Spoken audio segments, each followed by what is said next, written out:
1200 दिनों में बनाया जाने वाला टाइटैनिक सिर्फ 2 ही घंटों में क्यों डूब गया? 10 अप्रैल 1912 ये वो दिन था जब दुनिया का सबसे बड़ा और महंगा तरीन बहरी जहाज टाइटैनिक अपने पहले सफर के आगाज के लिए बिल्कुल तैयार था। उस दिन अटलांटिक ओशन बेहद पुरसुकून था और समंदरी तूफान आने का दूर दूर तक कोई चांस नहीं था। जहाज में 1500 पैसेंजर सवार भी हो चुके थे और लाखों लोग डॉक पर टाइटैनिक के पहले सफर का आगाज देखने के लिए खड़े थे।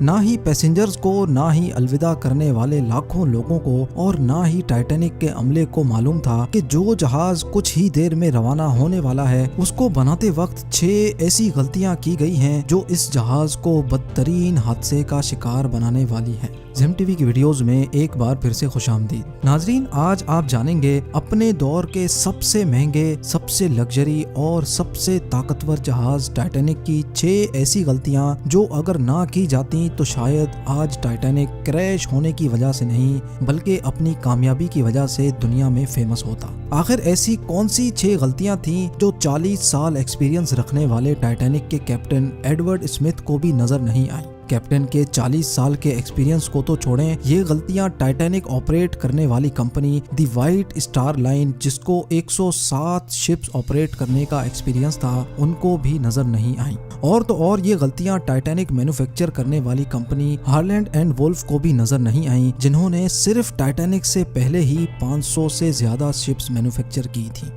टाइटैनिक की कंस्ट्रक्शन 1907 में शुरू हुई थी और तकरीबन 3 साल का वक्त और 2000 वर्कर्स की मेहनत के बाद जहाज को तैयार कर लिया गया। अब जहाज पूरी तरह से तैयार हो चुका था, लेकिन इसको टेस्ट करने का फेज अभी बाकी था। टाइटैनिक बनाने वालों का उस पर भरोसा तब मजीद बढ़ गया जब टाइटैनिक ने अपना पहला टेस्ट रन कामयाबी से पार कर लिया था। टेस्ट पास करते ही पूरी दुनिया में मुख्तलिफ अखबारात में इसकी मार्केटिंग की गई, जिसकी हेडिंग थी अनसिंकेबल टाइटैनिक, यानी कभी ना डूबने वाला जहाज बना लिया गया है।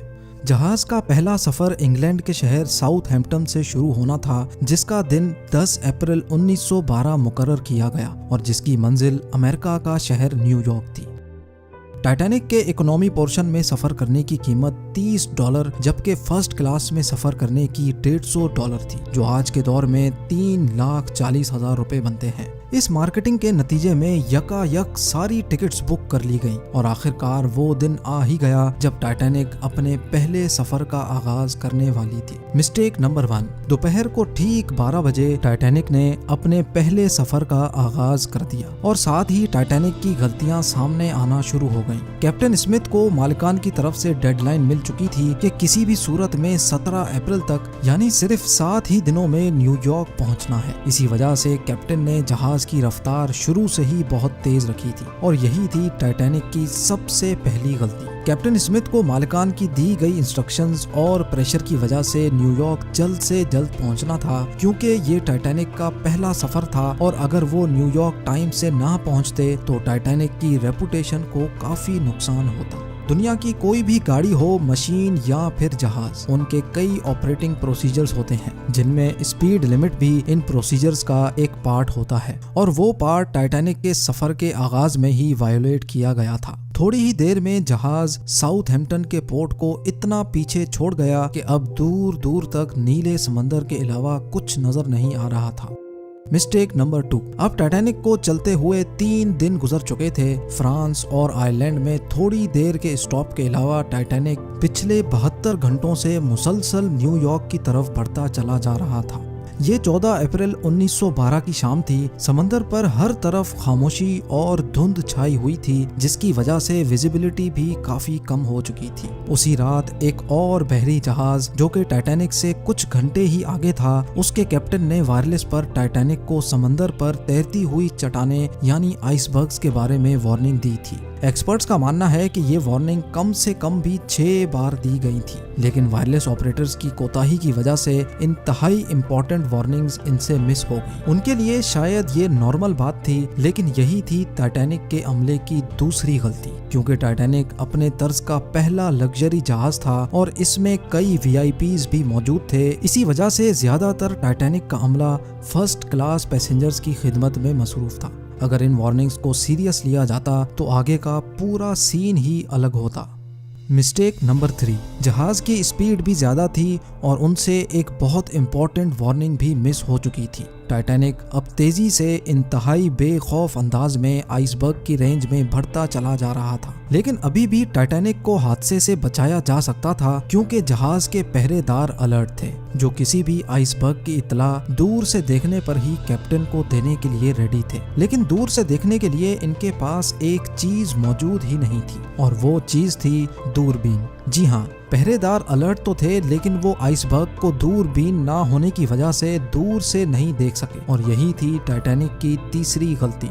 आइसबर्ग की खबर कैप्टन स्मिथ को उस वक्त हुई जब जहाज के पहरेदारों ने खबर दी कि जहाज के बिल्कुल सामने एक फुटबॉल फील्ड की साइज जितना आइसबर्ग है। लेकिन अब बहुत देर हो चुकी थी क्योंकि आइसबर्ग इंतहाई करीब आ चुका था।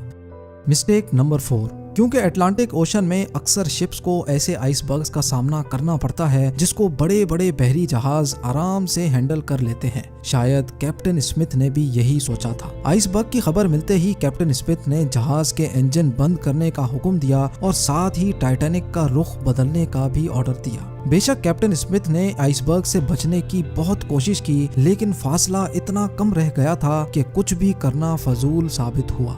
आइसबर्ग अब टाइटैनिक के सेंटर से टकरा चुका था, लेकिन टाइटैनिक के अभी भी बचने की काफी उम्मीद बाकी थी। ये उम्मीद बाकी रह गई थी कि शायद आइसबर्ग जहाज की बॉडी को नुकसान ना पहुंचाए या फिर आइसबर्ग जहाज से टकराते ही खुद ही टूट जाए, और शायद होता भी ऐसे ही अगर टाइटैनिक की चौथी गलती अपना काम ना दिखाती। एक्सपर्ट्स का मानना है कि टाइटैनिक की बॉडी पर जो रिविट्स लगी थी वो स्टील की नहीं बल्कि कास्ट आयरन की बनी थी। इन रिविट्स का काम लोहे के बड़े बड़े पीसेस को आपस में जोड़े रखना होता है, लेकिन चूंकि कास्ट आयरन स्टील से नरम होता है, इसी वजह से जिस जगह आइसबर्ग टाइटैनिक की बॉडी से टकराया वहां के रिविट्स प्रेशर की वजह से खुल गए और फिर वही हुआ जिसका डर कैप्टन स्मिथ को था। मिस्टेक नंबर 5, टाइटैनिक की टक्कर एक फुटबॉल फील्ड जितने बड़े आइसबर्ग से हो चुकी थी और अब जहाज के निचले हिस्से में पानी भरना शुरू हो चुका था। इस खतरनाक तसादुम ने पूरे अमले और पैसेंजर्स को अलर्ट कर दिया था और साथ ही जहाज में मौजूद टाइटैनिक के मालिक जोसेफ ब्रूस को भी। बेशक टाइटैनिक में पानी भरना शुरू हो गया था, लेकिन अभी भी टाइटैनिक के बचने की उम्मीद बाकी थी, क्योंकि टाइटैनिक को ऐसे डिजाइन किया गया था कि अगर इसके 3 फ्लोर्स में पानी भर भी जाए फिर भी ये नहीं डूब सकता।